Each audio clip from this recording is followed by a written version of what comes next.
So the average age for breast cancer in the African American population, so if you look at all women with breast cancer that are African American, the average age is about 58 for breast cancer.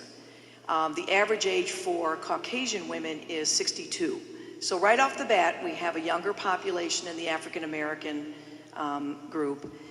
But the point she is making, and I know she wants to bring this out, is unfortunately, when you look at women under the age of 50, there is even a bigger discrepancy.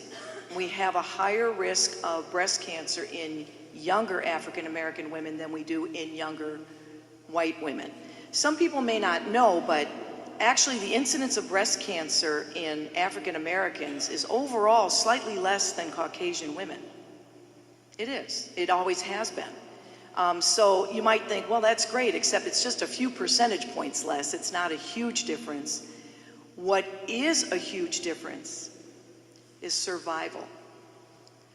The survival is absolutely unacceptable, what we have today. We're talking 15 to 20% difference in survival in breast cancer, where we have all of this stuff that talks about breast cancer.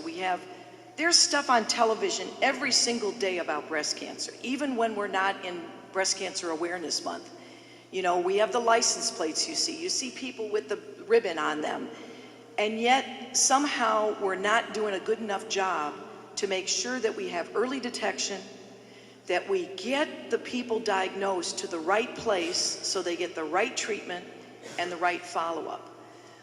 Most people believe that if we could catch breast cancer in the African American population earlier than we're doing it, and if we got the treatment to them, that it's not so much a big genetic difference between blacks and whites, but it is more the access to care that is probably driving the difference in survival. And that's just not acceptable. You know, we're not living in places where we can't get to places, so we've got to be working on this. Now, one of the things I want to point out, since Komen is helping us with this meeting, is that the most recent grants that were just announced, huge effort to work on disparity in healthcare in breast cancer. So there is a big push by Komen right now to say, look, this is unacceptable. Yes, we're working on new treatments, and that's great, and we need to fund new treatments, but it's unacceptable to lose young women to breast cancer of any race.